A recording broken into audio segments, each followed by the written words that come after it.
En el desafío de la procesadora de pescado, en el literal A, dice identifique el nombre y represente las áreas según los subprocesos que intervienen en el procesado de pescado y elabore una distribución en planta, bajo su criterio profesional.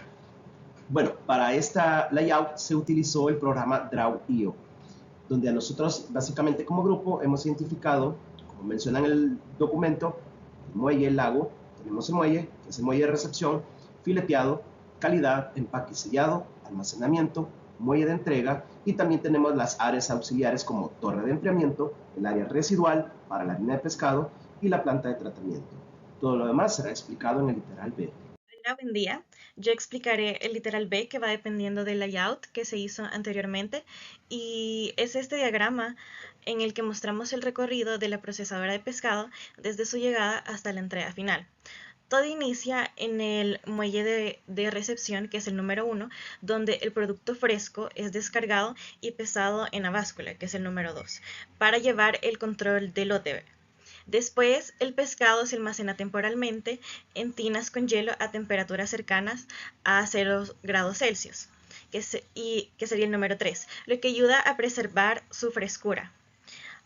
Como paso siguiente, pasa el producto al área de lavado, que es el número 4, y luego a la de escamado, que es el número 5, eliminando todas las impurezas del pescado y preparando el pescado para el fileteado.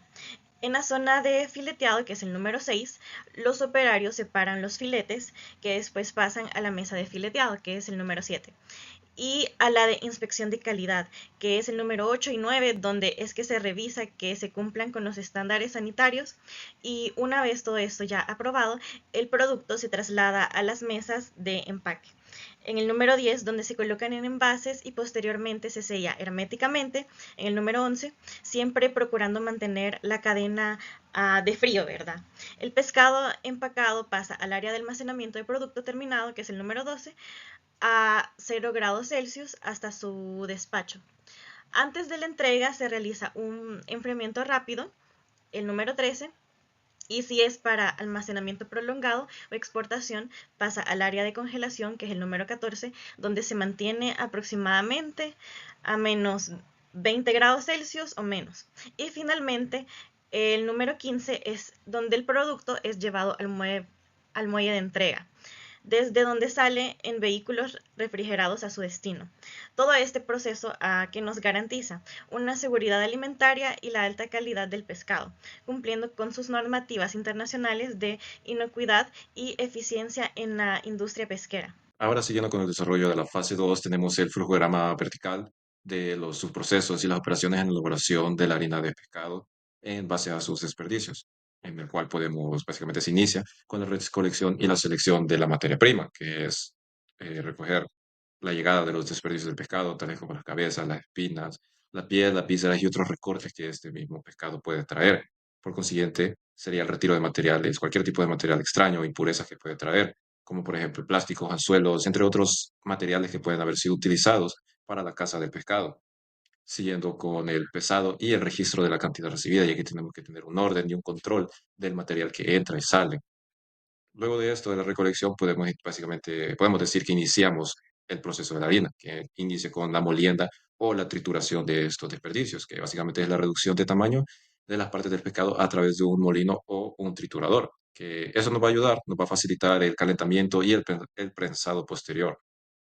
Por consiguiente, tenemos la cocción, que básicamente es el calentamiento del material, que la masa triturada es calentada con el objetivo de coagular las proteínas, esterilizar el producto y básicamente separa el agua y la grasa del material sólido. Bueno, siguiendo tenemos el prensado o la separación, en el cual se separan básicamente en tres fases. La masa es prensada, cocida para hacerse para tres fases. Primero, en sólidos prensados, que esto es básicamente lo más importante porque sería la base de la harina, del material al cual queremos llegar, del producto al cual queremos llegar. Luego se separa en la segunda fase, que es el líquido acuoso, que también es llamada el agua de cola. Y por último, un aceite, básicamente es un aceite de pescado. Siguiendo seguiría el secado de este material luego de ser calentado, que el material prensado entra en una etapa de secamiento en el cual debe ser cuidadosamente controlado para evitar la desneutralización excesiva de las proteínas que éste puede despedir luego del calentamiento. Siguiendo sería la molienda final, que básicamente el producto seco, una vez secado totalmente luego de su calentamiento, de su cocción, el producto seco es molido, obteniendo una textura más uniforme a la de la harina que todos básicamente conocemos, que le da esa característica de la harina de pescado. Siguiendo tenemos una de las, básicamente el penúltimo subproceso de este, que sería el tamizado y el enfriado, en el cual básicamente el producto es tamizado para eliminar los grumos y a su vez uniformar el tamaño de la partícula. Y luego de esto se deja enfriar para evitar la condensación en el empaquetado, luego en su empaquetado. Y al final, para terminar el proceso básicamente de llegar a la harina de pescado, tenemos el envasado y el almacenamiento de este, que básicamente ya pasó por todas sus fases y para llegar a prácticamente a su distribución, a su venta, el producto, la harina, es empaquetado, es envasado en sacos o contenedores herméticos para que ellos puedan continuar con su consistencia de harina y se almacena en un lugar seco, ventilado y, muy importante, protegido de cualquier tipo de plaga que se puede llevar, que básicamente cualquier tipo de animal puede llegar a contaminar el producto final, que esto sería un problema al final para su distribución, ya que tenemos que tener un cierto control de calidad de este producto antes de poder ser distribuido. El agua en distintas etapas de procesamiento del pescado. En este proceso se busca garantizar la higiene del producto, el uso del recurso hidráulico y la reducción de contaminante ambiental. Eh, También en la descripción del proceso paso a paso, todo inicia con obtener el agua potable, que es un recurso principal para las operaciones. Esta agua debe de cumplir con normas de calidad e higiene. Luego sigue el lavado inicial del pescado. En esta etapa el agua se utiliza para limpiar el pescado y eliminar impurezas, sangre o residuos. Es importante controlar el uso del agua para evitar el desperdicio. También la siguiente etapa el- es la operación de procesamiento del pescado. Aquí el pescado se filetea, clasifica y prepara, lo cual también genera aguas residuales con materia orgánica y restos de productos. La siguiente etapa es la evaluación de generación de aguas residuales. En este se analiza cuánta agua se ensucia, qué tipo de contaminantes contiene, también se define si es necesario un tratamiento. En la siguiente es la evaluación de necesidad de tratamiento. En esta se ve si el nivel de contaminación es alto, pues se decide enviar las aguas hacia una planta de tratamiento. En la planta de tratamiento de aguas, en esta fase se realiza el proceso de depuración, eliminado de contaminantes físicos, químicos, biológicos antes de su descarga o reutilización. Luego está la recolección de aguas residuales. Las aguas son tratadas y se recolectan para ser reutilizadas o descargadas de forma segura, dependiendo de su calidad. La siguiente fase es la reducción de contaminantes y descarga final. Finalmente el agua tratada se devuelve al medio ambiente con una menor carga contaminante, cumpliendo los estándares ambientales. El siguiente es como el uso del hielo. Bastante importante recargar esto, el cual es paralelamente al proceso de agua. Esto se produce y se utiliza hielo para mantener el pescado a bajas temperaturas. El hielo proviene también de agua potable y se usa en recipiente de enfriamiento para así ayudar a conservar la calidad del producto hasta su distribución. De esta bastante también importante recalcar el proceso. Esto garantiza la inocuidad alimenticia, reduce el impacto ambiental, fomenta el uso responsable del agua, cumple con normativas sanitarias y ambientales. Y pues esto en conclusión, este flujograma demuestra que el manejo adecuado del agua y del hielo es bastante fundamental para el proceso próspero, sostenible y asegurando así tanto la calidad como la protección del medio ambiente. En esta ocasión les voy a presentar la segunda parte del desafío, en el cual nos piden un diagrama sinóptico de procesos. A este se lo conoce también como cursograma y es el análisis en el cual se puede definir como las subdivisiones o la descomposición de un proceso en sus operaciones. Aquí se pueden ver los componentes, los movimientos de los materiales, información, averiguar sus necesidades y también su eficacia dentro del proceso. Aquí se pueden ver que los círculos son operaciones, los cuadrados son inspecciones, las líneas en sentido vertical significan flujos y las líneas en sentido horizontal significan integración.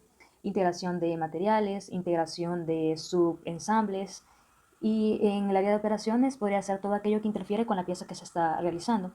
En las inspecciones tienen que ver todo con verificar o con el área de la calidad de lo que se está haciendo. En las líneas verticales, lo que mencionaba es el flujo, es como la continuidad de lo que se está realizando en las operaciones. Una vez comprendido cada uno de los componentes que lleva el diagrama sinóptico, se nos dice en el ejercicio que una empresa fabricante de lapiceros, conocido como Plumas Atómicas, emplea su proceso. El método se describe a continuación para todas sus partes. Aquí ya nos dice cuáles son todas las partes que llevan y dice que los números corresponden a la identificación de cada una de las partes del producto. Ya no da la numeración acá. Para fabricar la tapa se emplea poliestireno pigmentado. Nosotros aquí en la tapa hemos colocado el material con el que está hecho. Y ahora nos dice, la primera operación es moldear, después quitar rebaba para luego verificar el kit de rebabas. A todo este conjunto se le denomina tapa, que se introducirá a la parte del componente principal. Entonces ya tenemos cada una de las operaciones e inspecciones que se van a ir haciendo. Entonces tenemos como primera operación moldear, segunda operación quitar rebaba y ya tenemos la primera inspección, que sería verificar. Verificar kit de rebaba. En este caso las inspecciones llevan su propia numeración y las operaciones también. Y cada una de ellas lleva continuidad.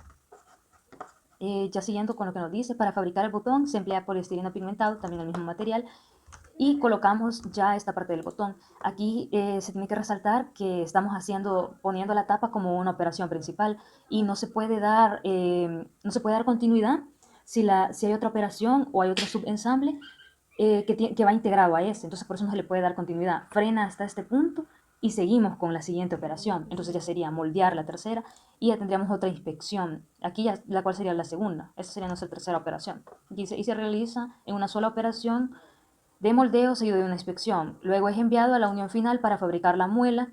Aquí ya se pasa la muela. Es decir, que aquí otra vez volvemos a frenar porque dependemos de otra operación. Entonces nos pasamos hacia el otro y nos dice que para fabricar la muela también se emplea poliestireno pigmentado. Colocamos el poliestireno pigmentado realizando las mismas actividades en la fabricación del botón. Luego se envía a la unión final. La misma operación es moldear y luego inspección. Si ya pusimos el 3 acá, vamos a poner el 4, que es la siguiente operación, y vamos a realizar otra inspección, que ya sería la inspección número 3. Luego nos dice, para fabricar el botón se emplea poliestireno natural. Colocamos poliestireno natural en esta parte. La primera operación se realiza en el extruir tubo. Colocamos extruir tubo. Esta ya sería nuestra operación número 5, porque aquí ya tenemos la 4, este sería el número 5, seguido de una inspección. Vaya, colocamos la inspección ahora. Después de la operación cortar tamaño y verificar corte.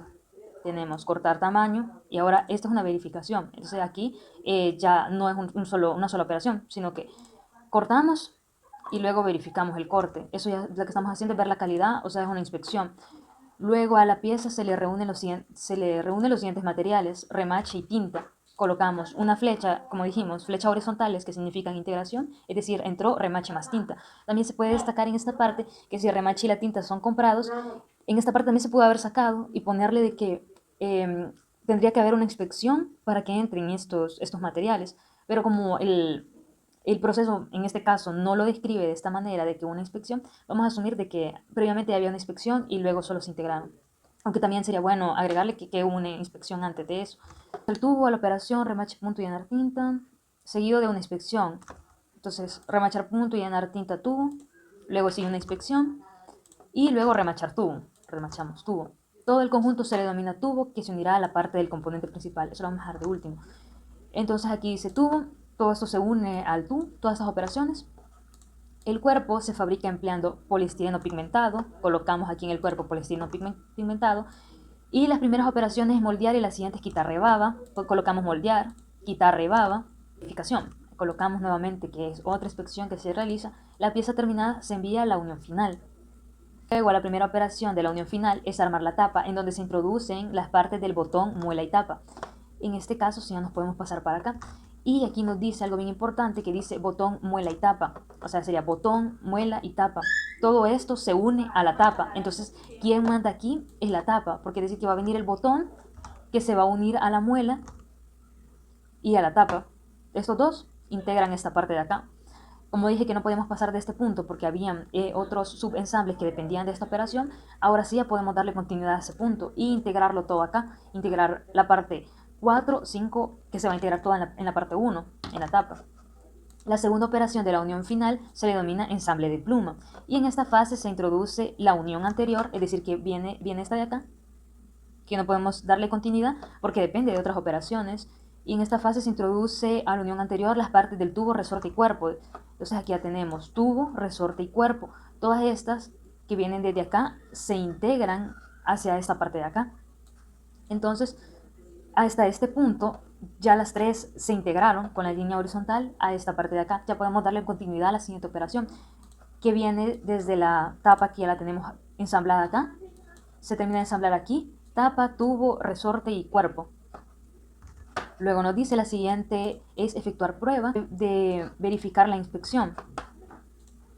Entonces aquí ya tenemos verificar la inspección, que ya sería la inspección final de todo esto, ya tiene que ver con la calidad también. El diagrama sinóptico de procesos también se puede decir que este va de derecha a izquierda. En esta parte de acá contamos nosotros la cantidad de operaciones que se realizaron y la cantidad de inspecciones que se realizaron. En este caso tendrían que ir en este lado el tiempo, pero como no nos da el tiempo, también podemos poner nosotros un estimado, y en cambio he puesto tiempo X y tiempo X para las inspecciones también. Y estas podrían ser contadas en segundos, minutos, horas, incluso días, depende cuánto se tarde en realizar la operación. En este caso, si es un lapicero, se puede contabilizar en segundos o en minutos, en cualquiera de las dos funciona. Y así entonces nos quedaría nuestro diagrama sinóptico de procesos.